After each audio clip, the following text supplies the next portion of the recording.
Hola y bienvenidos a Una Historia de España. Soy David Beeson y junto con mi amigo y vecino Nacho García hemos preparado un podcast sobre el tema en dos idiomas, el mío y el del país de que hablamos. Ahora escucharéis la versión en español presentada por Nacho. Esperamos que os guste. Hola, soy Nacho García. Bienvenidos a Voces desde el pasado remoto, el primer episodio de este podcast, Una Historia de España, presentado por mí en español y por David Beeson en inglés. Es una historia, no la historia. Es nuestra manera de mirar ese pasado. Y, aunque hemos hecho todo lo posible por acertar, no pretendemos alcanzar un rigor académico absoluto. Tampoco tenemos la intención de cumplir siempre con los más altos estándares de imparcialidad, o al menos no en todo momento, pero esperamos que lo disfruten. ¿Dónde empezar? Quizá el lugar adecuado sea muy atrás, antes incluso de la historia propiamente dicha. Es decir, empecemos por la prehistoria. Es extraño plantarse delante de una pintura y darse cuenta de que tiene 7000 años de antigüedad. Hoy en día, la pintura está un poco desvaída. 7000 años hacen eso, incluso con los mejores pigmentos neolíticos. Las pinturas son un susurro de nuestros antepasados, no un grito, pero aún así nos hablan. Están en las paredes de lo que se conoce como abrigos rocosos. En lugar de ser cuevas profundas, son hendiduras relativamente poco profundas en una ladera, quizá tan profundas como una marquesina de autobús actual. Quienes las hicieron vivían en lo que hoy llamamos Valltorta, un valle en las colinas de la provincia de Castellón, en la Comunidad Valenciana. Hoy hay allí un museo, y además de trabajar para preservar los originales, los expertos también han producido copias con colores realzados para ayudarlos a apreciarlas mejor. A estos antepasados les gustaba representarse como grandes cazadores de piezas de caza mayor, sobre todo ciervos, o como guerreros que participaban en gloriosas batallas, entre ellos, lanza en mano y con tocados de plumas para señalar su estatus heroico. Ver esas imágenes resulta especialmente entrañable porque de nuevo gracias a los arqueólogos de Valltorta sabemos que casi con toda seguridad eran cazadores-recolectores. Comunidades así, y todavía existen algunas en el mundo hoy, suelen alimentarse en gran medida de frutos secos y bayas del entorno, recolectados muy probablemente sobre todo por mujeres. La gente de Valltorta seguramente recolectaba mucho más de lo que cazaba. Incluso cuando perseguían animales, lo más probable es que se tratara de presas pequeñas, conejos o aves, quizá incluso capturadas con trampas más que cazadas. Mucho más prosaico que la noble caza del gran ciervo. Es agradable saber que incluso hace 7000 años ya teníamos auténticos spin doctors trabajando para embellecer la historia y dándole el sesgo que nos convenía.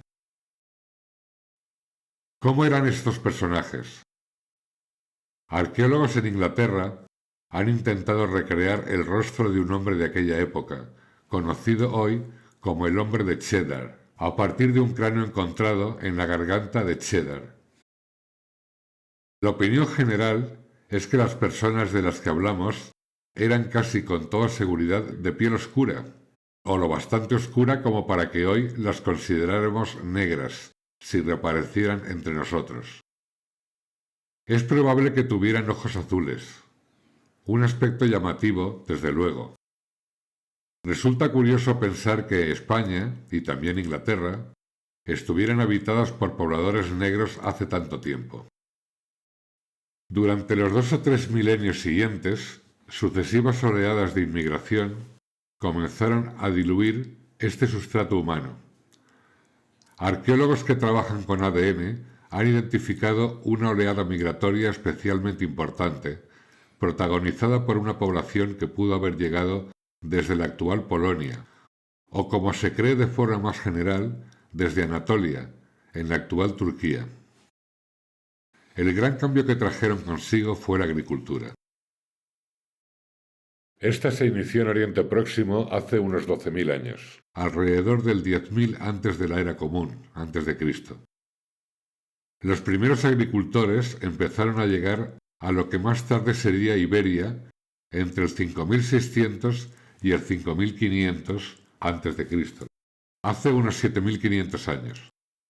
Se asentaron en las costas y después avanzaron por los valles fluviales. No fue una invasión. Desde luego no hay indicios de conflicto militar alguno. Los agricultores vivían en pequeñas comunidades y, en un territorio escasamente poblado, había tierras de sobra para nuevas explotaciones.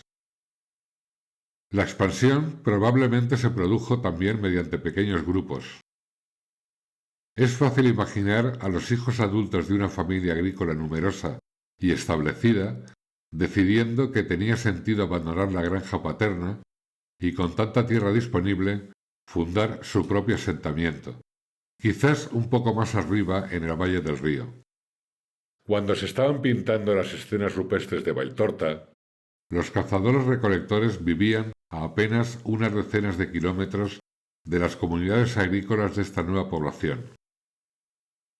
Las pruebas genéticas, es decir, el ADN obtenido de restos humanos, muestran que existían efectivamente dos poblaciones distintas.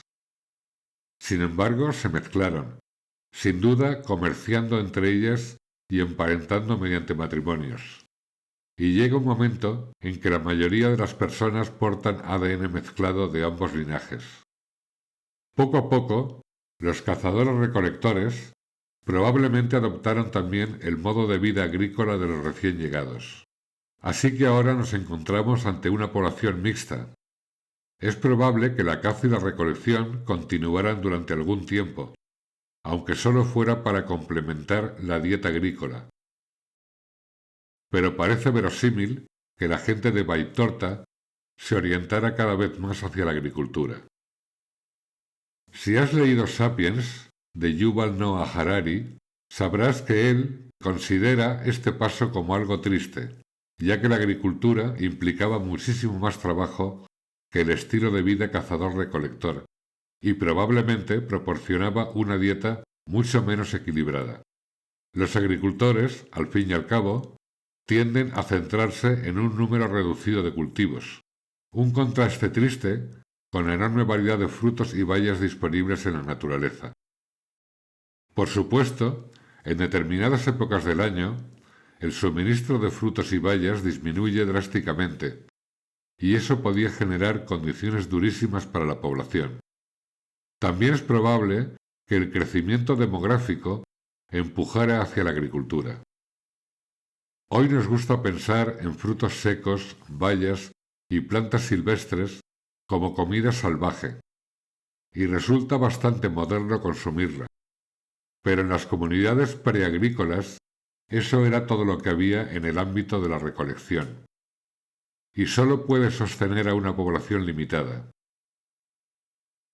Con una población mayor, se necesita una forma más intensiva de producir alimentos. Esa presión llevó al cambio hacia la agricultura, por doloroso que fuera para la calidad de vida. Tuvo un impacto enorme en muchos más aspectos que la dieta. Tomemos el paisaje, por ejemplo. Se ve en muchas partes de España, pero pienso en particular en Extremadura, en el extremo oeste, en la frontera con Portugal. El paisaje es espléndido, casi como un parque natural, con una alfombra de hierba salpicada de árboles en extensiones enormes. Es el tipo de paisaje que los españoles llaman dehesa. Los árboles pueden ser de distintos tipos, pero el dominante es la encina. Esta produce las bellotas que alimentan a los cerdos que dan lugar al jamón español más apreciado y por tanto más caro. La mención de cerdos y jamón es una pista de lo que viene a continuación. porque ese hermoso paisaje, casi de parque, no tiene nada de natural.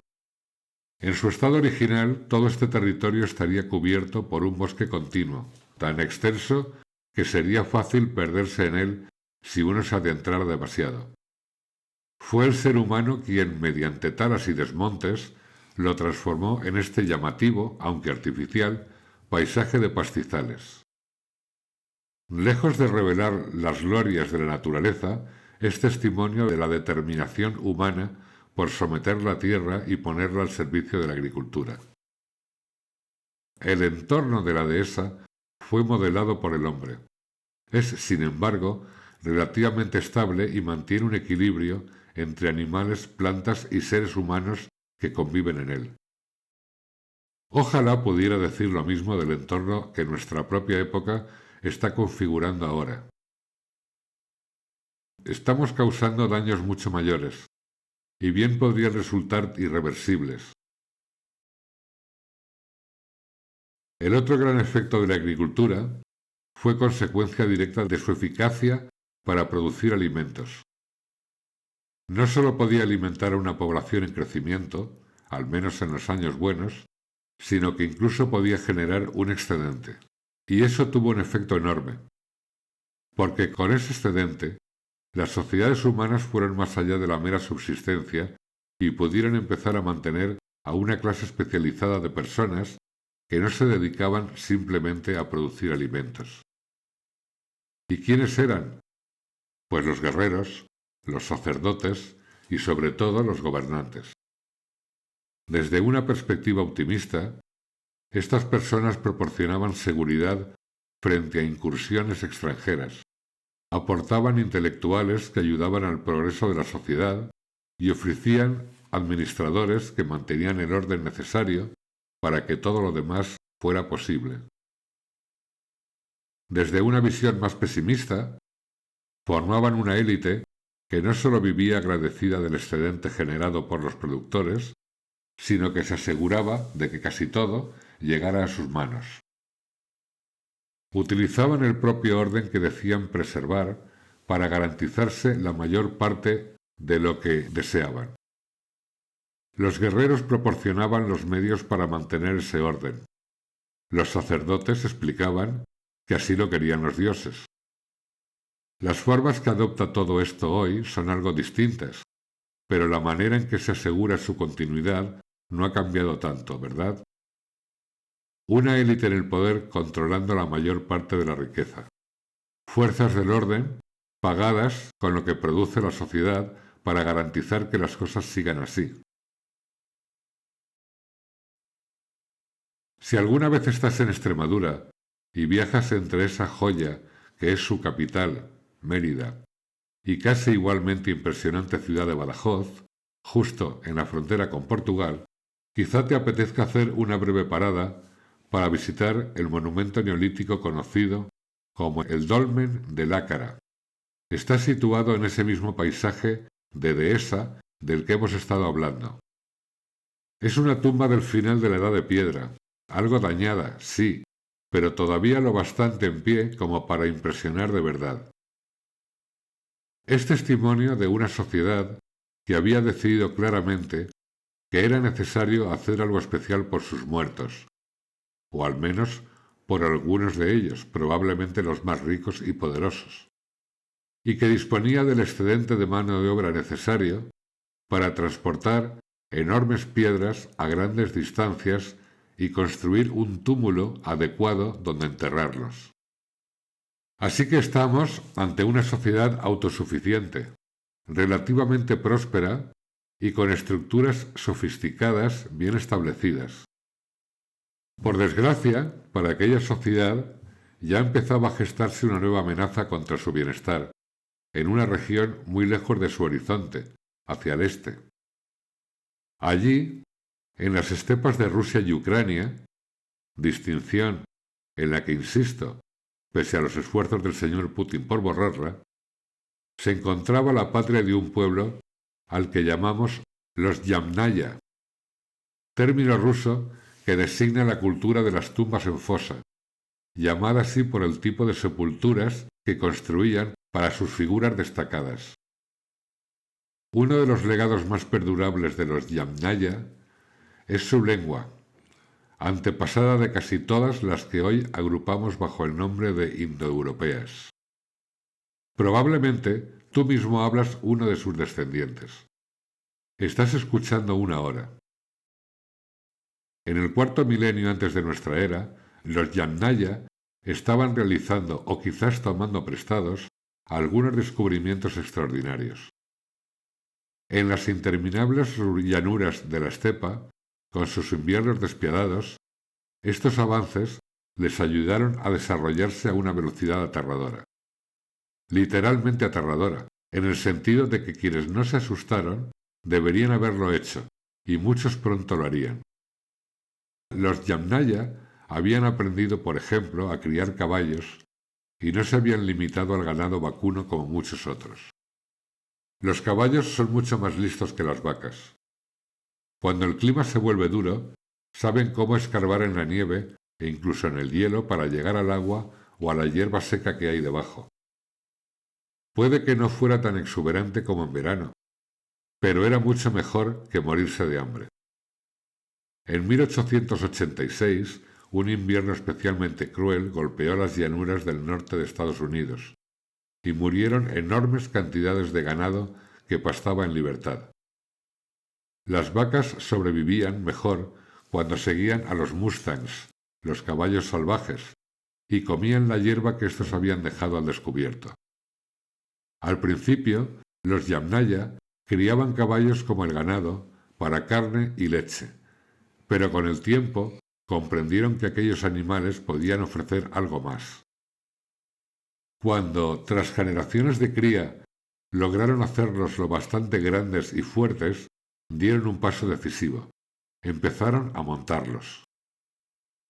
Y entonces apareció otra invención útil, la rueda. Es posible que la inventaran de forma simultánea, pero independiente de los sumerios, que también comenzaron a usarla aproximadamente al mismo tiempo, hace unos 5.500 años, en Mesopotamia, en lo que hoy es el sur de Irak. Gracias a las ruedas y los caballos, podían construir carros para transportar objetos y personas. Eso apoyaba su estilo de vida nómada, permitiéndoles desplazarse con sus rebaños hacia donde hubiera buen pasto y agua en diferentes momentos. Pero la humanidad nunca desarrolla avances tecnológicos solo con fines pacíficos. ¿Caballos? ¿Ruedas? ¿Y si añadimos caballería?